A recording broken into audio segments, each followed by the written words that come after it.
আর part one kiss fire, যেটা actually উগ্রা মুভির উপর বেস, যেটা এর মেকার্সরা অনেকবার ডিনাই করেছে, বাট হঠাৎ শেষমেশ প্রমাণ হয়ে গেল যে উগ্রা মুভি থেকে অনেকটাই ইন্সপায়ার।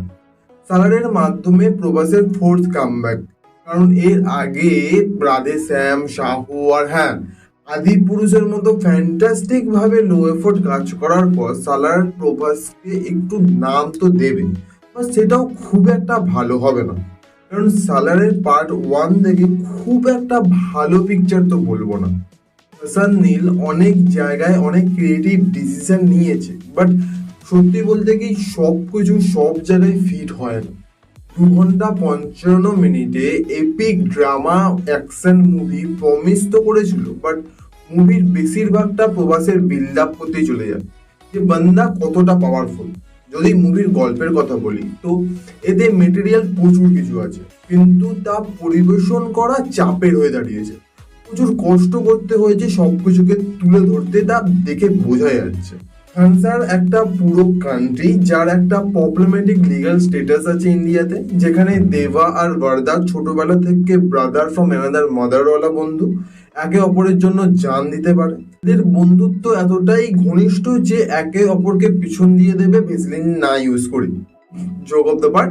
বাট এদের সাথে ছোটবেলায় হয় কি যে খানসার যে বুল টাইপ ওয়ালা রাজা ছিল তার মরার পর সৌরঙ্গের লিডারের রাজা হওয়ার কথা ছিল, বাট ওই নেপোটিজমের নিয়ম অনুযায়ী রাজা কা বেটা রাজা বানায়গা, এইভাবে বুল টাইপের রাজার ছেলে একটা ইনলিগাল অ্যাটেম্প্ট নেয়।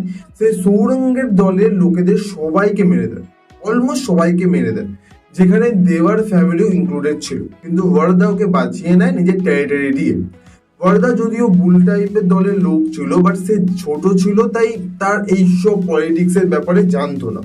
এরপর back to the present day, Wardah ফেসে যায় খানসারের পলিটিক্সের মধ্যে, তাই সে আবার দেবার কাছে যায় তার কাছে থেকে হেল্প চাইতে। বাট দুজনের কোনো ধারণাই ছিল না তারা লড়ছে কার বিরুদ্ধে। পুরো মুভিতে এটাই দেখানো হয় যে দেবা এবার এসে গেছে আর কোনো মিলিটারি বা কাউকে দরকার নেই, সে একাই সবকিছু সামলে নেবে। আই ডোন্ট নো কিভাবে পুরো সিনার সাথে কিভাবে লড়বে সে, কারণ তেমন কোনো কিছু বিল্ড আপ করেনি যে সে একা কিভাবে অত গান ট্যাঙ্ক পুরো গোটা একটা সেনার সাথে কিভাবে লড়বে। এর মাঝে দেবার আরেকটা ভায়োলেন্স হিস্ট্রি আছে যার ব্যাপারে বলাই হয়নি, যে দেবা খানসার থেকে চলে যাওয়ার পর কি কি গুল খেলিয়েছিল। পুরো মুভি ভায়োলেন্সের উপর টিকে থাকার কথা ছিল, অন্তত এর ট্রেলার পোস্টার দেখে এটাই মনে হয়েছিল যে এই মুভিটা ভায়োলেন্স অ্যাকশনে ভরপুর থাকবে। কিন্তু এর অ্যাকশন বিশাল হতাশ করেছে ভাই আমাকে। কোনো অ্যাকশন সিনে প্রভাস যদি 10 পা চলে যায় সেটাই অনেক বড় কথা। এত লেজি, এত স্লো এফোর্টলেস অ্যাকশন, যেটা দেখে মনে হচ্ছিল সালা এর জন্য টাকা খরচা করে সিনেমা হলে এলাম, এইসব দেখে ইমপ্রেস করবে তুমি অডিয়েন্সকে। কোনো এফোর্ট নেই, শুধু রক্তে সবাই ভিজে যাচ্ছে, কিন্তু কেউ জানে না কি হবে। মানে এবার এর যদি পিক পয়েন্টের কথা বলি তো সব পিকচারের একটা এমন পয়েন্ট থাকে, এমন একটা সিন থাকে যেখান থেকে গল্পর ভাইব উপরে ওঠে। মানে এবার পাতে মটন পড়ার পালা। কিছু এক্সাম্পল আমি খাবার দিয়ে কেন দিই, যাই হোক। ইন্টারভেলের আগে প্রশান্ত নীল যে অডিও চুজ করেছিল, চারদিকে গান নিয়ে যে বিল্ড আপটা করেছিল, সেটা সেই এক্সাইটমেন্ট জাগায় না যেটা জাগানোর দরকার ছিল। আর একটা কথা, এত হাই টেকনোলজি গান হওয়ার সত্ত্বেও কোনো গান ইউজ দেখায়নি। মানে এর লজিক বুঝতে পারলাম না, মিনিংলেস। প্রবাসের তলোয়ারে ধার দেওয়ার সিন বা ইন্টারভেলের আগে প্রবাসের গাড়ির উপর দাঁড়িয়ে নিজেকে জাহির করার সিন, যেগুলো মুভির পিক মুমেন্ট ছিল, কিন্তু সেই জিনিস দিতে পারেন, এতটাই কমন ছিল ব্যাপারটা। হ্যাঁ, এই নয় যে এর সবকিছুই খারাপ। এর সবচেয়ে বেস্ট পার্ট হলো 2023 সবচেয়ে বেস্ট লুকিং মুভি লেগেছে ওভারঅল কম্পেয়ার করে বলছি।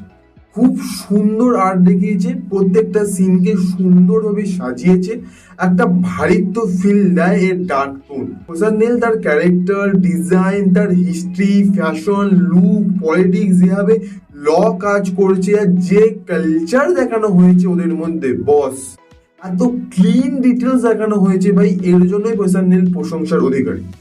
কারণ প্রত্যেকটা ক্যারেক্টারের পিছনে যে আইডেন্টি চোখে পড়ে, খানসারের যে কাহিনী দেখানো হয়েছে তার উপর গোটা ভিডিও তৈরি করা যেতে পারে। এত কালচারাল জিনিসপত্র আমরা অ্যানিমেতে লক্ষ্য করি।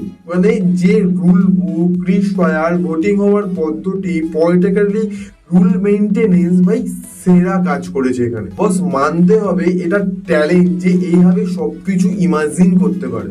কিন্তু তবুও কতক্ষণ এইসব দেখে নিজের মন ভোলাবো? একটা অ্যাকশন ড্রামা মুভিতে সেই ড্রামা নেই, যেটা আছে সেটা শুধু বিল্ড আপে বেরিয়ে যাচ্ছে। আর যখন আসল অ্যাকশনের ব্যাপার আসছে সেটা জাস্ট ঠিকঠাক হচ্ছে। যে দাবানলের মধ্যে ফাটার কথা সেখানে জাস্ট ঠান্ডা লাভা হয়ে থেকে যাচ্ছে। দু একটা সিন ছাড়া ড্রামাটিক অ্যাকশন চোখে লাগবে না। যেমন লাল শাড়ি পরা মেয়েদের সিনটা, দেবার পিছনে যখন হাতগুলো এসে আসে, মানে এই দুই একটা ছাড়া বিশেষ কিছু নেই। কথা যতটা ট্রেলারে অ্যাকশন দেখানো হয়েছে ঠিক ততটাই আছে। মানে এটা এতটা হাই উঠেছিল সেই তুলনায় মজা দিতে পারেনি। মানে টাকা দিয়ে দেখার মতো কিচ্ছু লাগেনি। তোমরা তোমাদের মতামত জানাতে পারো আমায় কমেন্ট করে, তোমাদের কেমন লেগেছে। আর ডাঙ্কি মুভি নিয়ে আমি কথা বলেছি, চাইলে দেখতে পারো। আজ এটুকু, পারলে বুড়ো আঙুল দেখিয়ে দিও। আর বিনোদনের আসল রস পেতে সাবস্ক্রাইব করে দিও ডিএক্সপ্লেনকে প্লিজ। দেখা হবে নেক্সট ভিডিওয়ে নতুন কোনো ফিল্মি টপিক নিয়ে। ততক্ষণের জন্য আদিওস।